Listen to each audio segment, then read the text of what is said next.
All this new technology changes the character of the American people. It's a much larger population, it's a more urban population, and there are more immigrants. Now, the Constitution was built on the idea of having good citizens making informed decisions about the future of the country, right? It's a democratic republic. But if you have a new population that is not educated in these principles because they weren't born here, but they work hard in factories, which makes them not really independent, and they drink a lot of alcohol, then you change the character of what the democratic republic looks like. Now, citizens in the early 19th century, between 1800 and 1840, drink more alcohol than any other American in history. And we have a couple graphs here to show the sort of U.S. per capita alcohol consumption. And this is in gallons of 90 proof, where you see the annual consumption of distilled spirits. That's rum, whiskey, gin, and brandy. And then above, we have the annual consumption of alcohol containing all alcoholic beverages per capita in U.S. gallons. Now, because this is per capita, that means it includes everybody, men, women, children, babies. Now, in the early 1800s, as I said, they were having like 10 to 12 kids, which means that per capita includes the children, right? This is, if you look at this, Americans were drinking about twice as much hard alcohol in the early republic than they do today. And they're drinking about twice as much, almost 3 times as much hard alcohol as we do today. But if you factor in the number of children, if you do the same numbers but only for adults, then you're looking at alcohol and spirits consumption at more like 5 to 6 times what people drink today. All right. So the majority of citizens, adult citizens, drink a lot. And the question is, why are they drinking so much in the 1810s, 20s, and 30s? Well, we know that alcohol is pretty important to American history.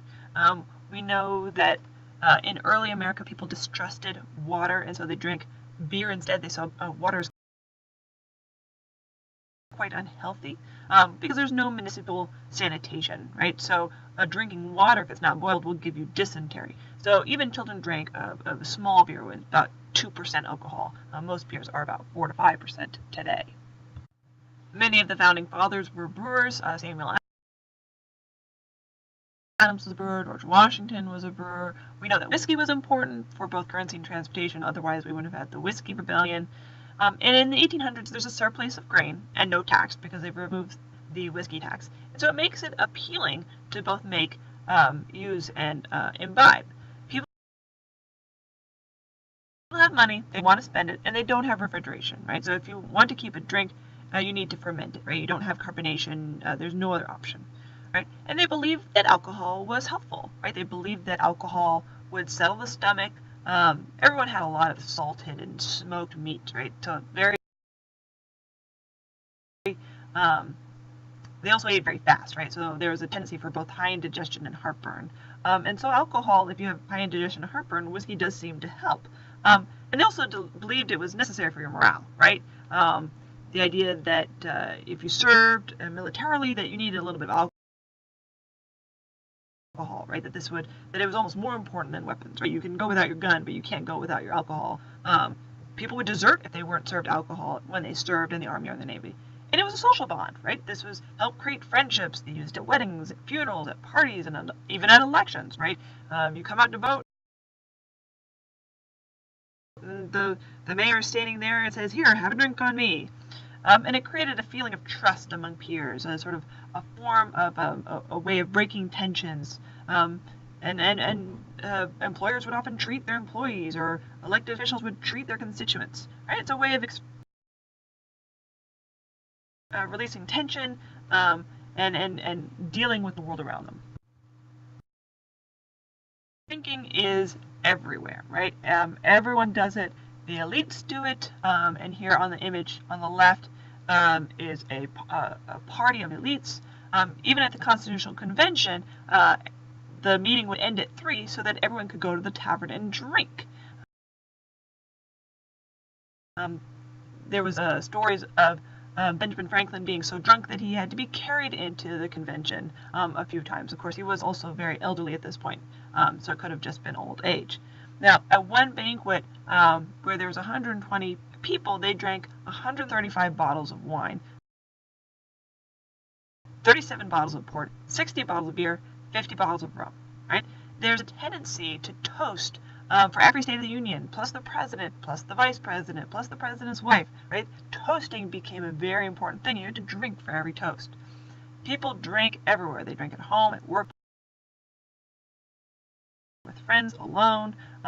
Here, people here having drink possibly over cards at a tavern. Right? It became so much so that people would have a wake-up shot. Right?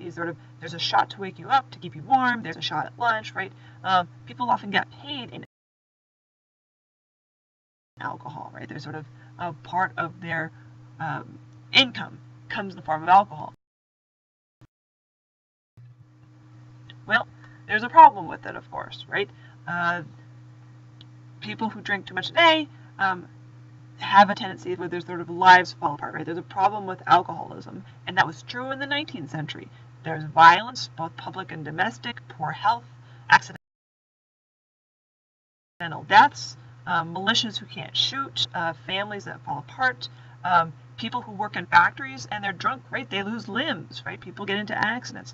And everyone's trying to recognize that this is a problem, right? You need a strong military where the people who are fighting aren't drunk. You need sober people to work in factories. You want strong families, right? You want to have people be good citizens, and alcohol seems to be bringing people away from being better citizens, right? So the perception of these problems leads to what we call the temperance movement, and that is a movement that opposes drinking, right? Temperance means not drinking. It means that people decide not to drink any alcohol, and they try to encourage others not to drink any alcohol. And it starts in about 1810 with the development of factories, because employers want employees to stop drinking so that they do better work and they don't get into accidents. Now, there are two kinds of people that are in favor of the temperance movement. The first group is factory employers. They want sober workers, they want more work done, they want fewer accidents, and they want to turn a profit, right? So they are in favor of the temperance movement because they don't want their employees to drink. The other group are religious people. So there's a religious revival, similar to the First Great Awakening, but it's called the Second Great Awakening. It's a bit broader, in which a lot of people want to reduce the sin in their society, right? They want to bring heaven onto earth, and we'll talk more about the Second Great Awakening next week. And they see drinking as a sin because it leads to broken homes. So the factory employers and the religious people work together, and sometimes it's the same person, right? They often are middle class, they're native born, while their employees are working class and foreign born. And so it becomes a class fight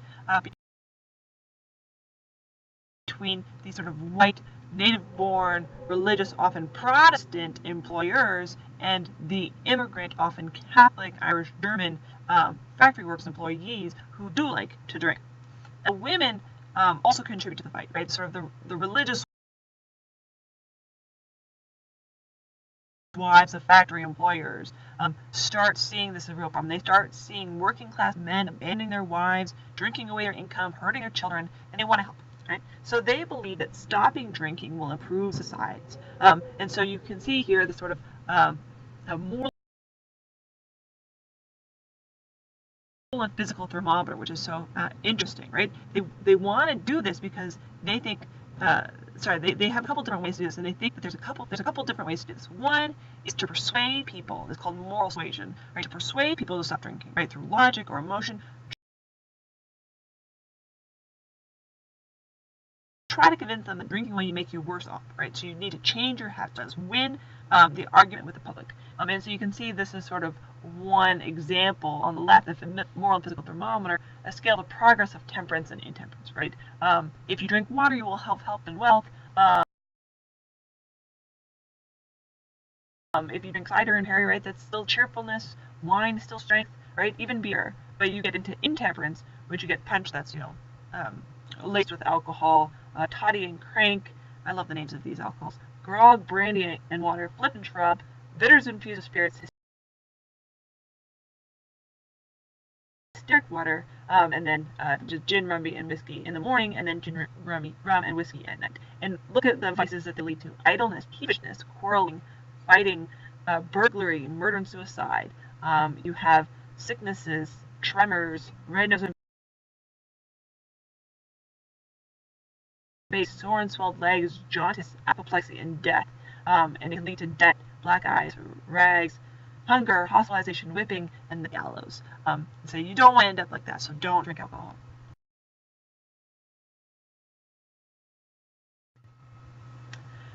So one of the things that they start to do is they also start to feel, they say, look, this is just as bad as slavery, right? This leads people in the same sort of direction. Here's a painful and left parallel between intemperance and the slave trade. They're both destroying families. They both make people unable to work. This is, they're both moral sins on society, and they both need to stop. They also try to force employees to sign agreements that they won't drink. And so here on the image on the right is a bunch of temperance reformers and factory employers who are making their employees sign agreements that they will not drink. Now this works to a certain degree, but not in totally. So they also try to do political prohibition, right? That's passing laws forbidding or making it harder to drink alcohol, right? So before the 1920s, which is the sort of more famous prohibition, there were some that's on the in the 1920s, that's prohibition on the federal level, right? That's one of the amendments to the Constitution. But before the 1920s, there were some state prohibitions against drinking. There just wasn't a federal law, and these are sometimes called Maine laws. Because Maine was the first state to pass such a law. It's just because moral suasion is not really working. So what happens is that temperance reformers, they go to the state legislature and they petition the legislature to force people to stop drinking. And then laws passed that prohibit the sale and drinking of alcohol. Right? So this obviously divides the country. People who would label themselves Whigs, that's another political party, tend to be native-born, middle class from the Northeast, the sort of descendants of the Federalists. And they tend to be in favor of these laws. And those that are opposed are the Democrats. They're the workers, they're the immigrants. They tend to be in the South and the West. So this is one of the issues that starts to divide the country both politically and geographically.